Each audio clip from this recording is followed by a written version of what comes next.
Giù, Alca, giù, giù, giù.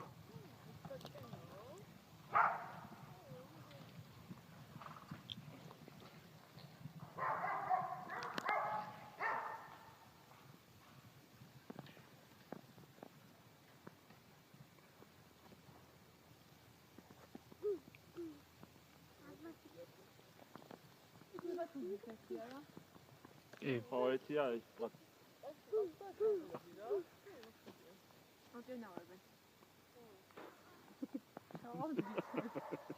Muchel war nicht